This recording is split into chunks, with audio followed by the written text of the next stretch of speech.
Target with PS Parihar channel में आपका स्वागत है। आज की इस वीडियो में हम लोग बात करेंगे सबसे पहले ईडब्ल्यूएस रिजर्वेशन की, उसके बाद में हम लोग बात करेंगे सीटेट एडमिट कार्ड की, फिर हम लोग बात करेंगे टीजीटी पीजीटी एलटी ग्रेड शिक्षा सेवा चयन आयोग को लेकर के जो आज धरना प्रदर्शन हुआ है, और लास्ट में हम लोग बात करेंगे नई जूनियर शिक्षक भर्ती की। तो वीडियो को पूरा देखें, वीडियो को लाइक कर दें और जो नए छात्र हो तो चैनल को सब्सक्राइब भी कर लें ताकि आप लोगों को इसी प्रकार की ऑथेंटिक अपडेट सबसे पहले मिलती रहे। चलिए शुरू करते हैं और बात करते हैं ईडब्ल्यूएस रिजर्वेशन की। जिस प्रकार जो आरक्षण मिलता है विभिन्न वर्गों में एससी एसटी ओबीसी इत्यादि को, उसमें उम्र सीमा में भी छूट दी जाती है, भर्ती में छूट मिलती है, उम्र सीमा में भी छूट दी जाती है। विद्यार्थी यही मांग कर रहे हैं कि जिस प्रकार से बाकी कैटेगरी को छूट मिलती है उस प्रकार से ईडब्ल्यूएस को भी उम्र सीमा में छूट दी जाए।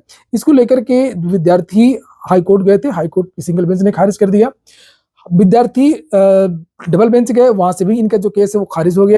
और अब ये जो विद्यार्थी हैं वो सुप्रीम कोर्ट गए हैं। विद्यार्थियों के पास काफी आधार हैं, लेकिन यहाँ पर आप देख सकते हैं कि जैसे विद्यार्थियों का कहना है कि तेलंगाना, आंध्र प्रदेश, मध्य प्रदेश, हरियाणा, उत्तराखंड, गुजरात, महाराष्ट्र, जम्मू कश्मीर और बहुत सारे राज्यों में 5 साल की जो छूट है वो ईडब्ल्यूएस को दी जा रही है, लेकिन उत्तर प्रदेश में ये सुविधा नहीं दी जा रही है। तो ये मांग कर, तो चूंकि ये जो चैनल है वो सभी विद्यार्थियों की बातें रखता है, कोई भी छात्रों किसी की भी समस्या हो, चाहे वो एक ही छात्र क्यों ना हो।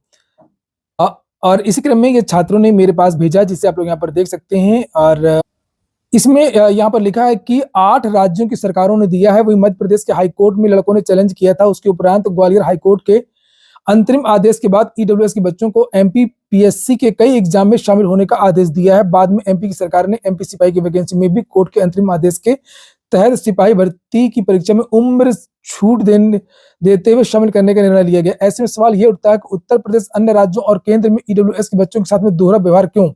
इसको लेकर के एक छात्र हैं मनोज सिंह, उन्होंने जिन्होंने ये मेरे पास भेजा है, ये हाईकोर्ट भी गए थे और डबल बेंच ने इसको खारिज कर दिया है। तो यहाँ पर इनका कहना है कि अब सुप्रीम कोर्ट जाना है और सुप्रीम कोर्ट ये लोग जा रहे हैं।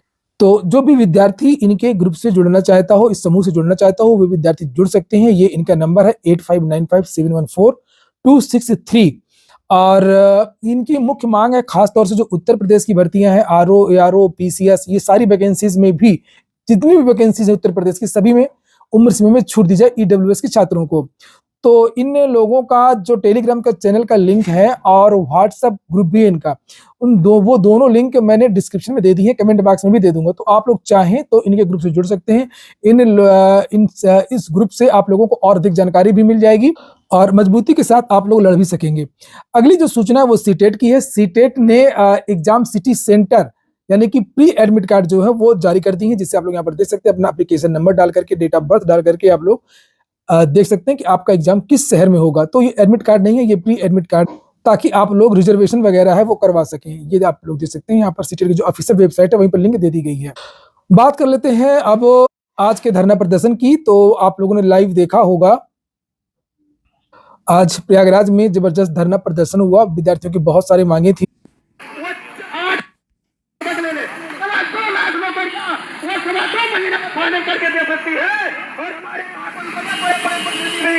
तो लगभग 200-250 छात्र आज आए थे और बाद में उत्तर प्रयागराज प्रशासन को ये जो ज्ञापन है ये सौंपा गया। और जो भी विद्यार्थियों की मांगी थी कि शिक्षा सेवा चयन आयोग का जो गठन है वो जल्द से जल्द होना चाहिए, टीजीटी पीजीटी का एग्जाम जल्दी होना चाहिए और उसमें 25,000 पद जोड़े जाएं, एलटी ग्रेड का विज्ञापन जल्द से जल्द निकले और उत्तर प्रदेश की सभी भर्तियों में उम्र सीमा में छूट भी दी जाए। कोरोना काल की वजह से जिस प्रकार से उत्तर प्रदेश पुलिस भर्ती में छूट दी गई है, कड़ाके की सर्दी है और यहाँ पर ये जो धरना प्रदर्शन है वो लगभग 32 दिन से लगातार चल रहा है। 32 दिन से ये विद्यार्थी रोज यहाँ पर धरना प्रदर्शन करते हैं। विद्यार्थियों को शंका है कि हो सकता है कि आचार संहिता जल्द लग जाए चुनाव की और शिक्षा सेवा चयन आयोग का गठन भी ना हो पाए, और हो सकता है कि चयन बोर्ड के जो सदस्य हैं उनकी नियुक्ति भी ना हो पाए। और बात सही है कि चयन बोर्ड के गठन होने में भी अभी शक है, क्योंकि उत्तर प्रदेश सरकार अभी कई मुद्दों में बहुत ज़्यादा व्यस्त है और रोजगार की तरफ सरकार का ध्यान उतना नहीं रहता है जिस तरीके से होना चाहिए।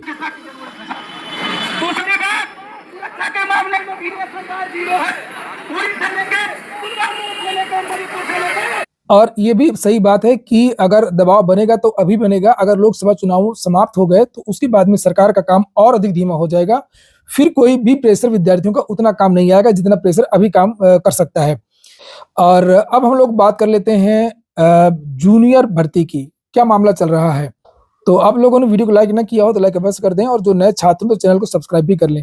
तो जूनियर शिक्षक भर्ती का जो मुद्दा है वो भी इस चैनल के माध्यम से सबसे पहले उठाया गया था, और यही बात कही गई थी कि जो विद्यार्थी हैं वो अब हाई कोर्ट जा रहे हैं। हालांकि पहले की भी याचिका है, लेकिन वो याचिकाएं पदोन्नति को रोकने को लेकर के हैं, केवल वो याचिकाएं नई भर्ती की मांग को लेकर के नहीं है। ये बात मैं स्पष्ट कर दूं, जो पहले की याचिकाएं हैं जिसमें 22 तारीख की डेट लगी हुई है, एक लखनऊ का मामला है और एक इलाहाबाद हाई कोर्ट की जो मुख्य पीठ है, मुख्य बेंच है, वहां का मामला है। लेकिन कल जो सुप्रीम कोर्ट में सुनवाई हुई थी अर्णव घोष के मामले को लेकर के, जिसमें जो क्लेरिफिकेशन याचिका थी जो खारिज कर दी गई बीएड की तरफ से, और ये कहा गया कि जो सुप्रीम कोर्ट का आदेश है 11 अगस्त 2023 का वही लागू होगा, यानी कि एनसीटी गजट 2018 वाला जो रद्द हुआ है वो रद्द हो चुका है। कोई भी रियायत, कोई भी मुरव्वत विद्यार्थियों को नहीं मिलेगी। और उस जो कल बहस हुई थी उसमें भी एक जगह आप लोगों ने सुना होगा, सुप्रीम कोर्ट के जजेस के द्वारा ये कहा गया कि 1 to 5 के लिए ये एलिजिबल नहीं है बीएड, एलिमेंट्री जो एजुकेशन है वो नहीं पढ़ाया जाता है, और जो बीएड के जो छात्र हैं वो केवल और केवल 6 to 8, उन्होंने स्पष्ट कहा 6 to 8 या इससे हायर की जो वैकेंसी आती है उसके लिए है। Qualified for elementary, the entire other classes are open for you. Even for elementary education, 6, 7, 8 you are qualified. Then you are qualified for secondary, higher secondary, do whatever you want to do. Better qualified, the diploma people for elementary education, for elementary school team. They are only qualified for elementary. The entire other classes are open for you. Even for elementary education, 6, 7, 8 you are qualified. Then you are qualified for secondary, higher secondary, do whatever you want to do. This is the only space they have that can do it. But the majority of the states.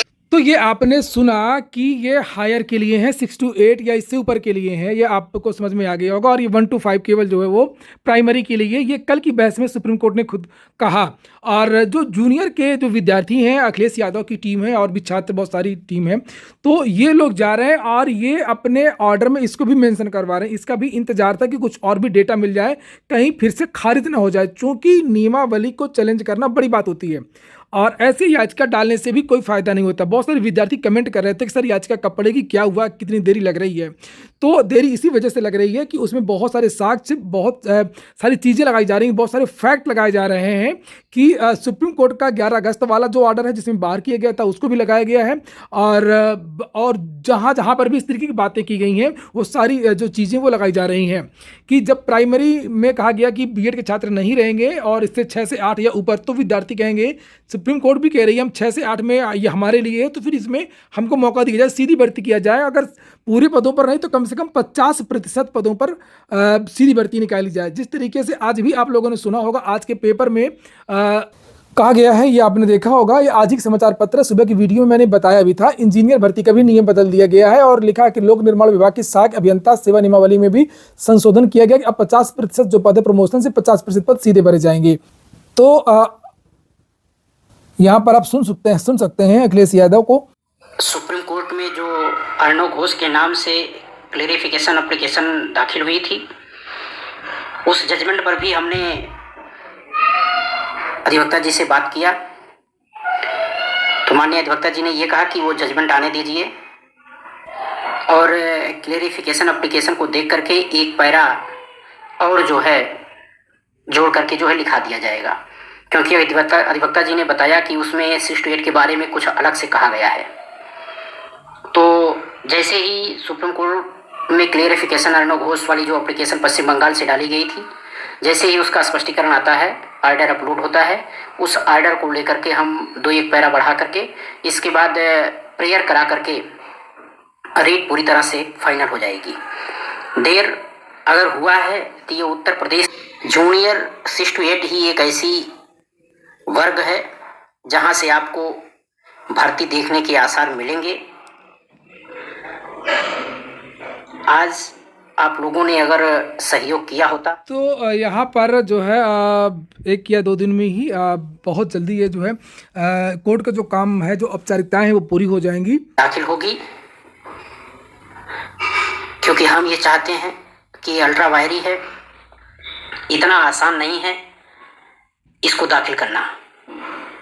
और ये 2 जजों के बीच में जाएगी, chief justice की court में जाएगी।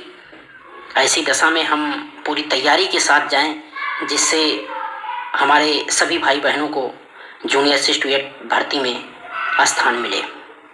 मुझे उम्मीद है कि अगर हमारा बीएड भाई बहन जाग गया तो हम इस पूरे मुकाम में जीत हासिल होगी। और अभी भी मैं निवेदन करूंगा। तो ठीक है दोस्तों, ये हो गया आज का वीडियो आपको अच्छा लगा हो, आपके काम का हो तो लाइक अवश्य कर दें। जो छात्र शेयर कर सकते हैं तो शेयर भी कर दिया करें। पूरा वीडियो सुनने के लिए बहुत बहुत धन्यवाद।